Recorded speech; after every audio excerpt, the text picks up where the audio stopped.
The National Weather Service in CARIBOU, Maine has issued a severe thunderstorm warning for northern AROOSTOOK County and northern Maine. This includes the city of Portage until 2 o'clock p.m. at 1:14 p.m. National Weather Service Doppler radar indicated a severe thunderstorm capable of producing quarter-size hail.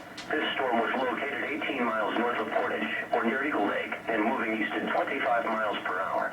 Other locations in the warning include but are not limited to Woodland.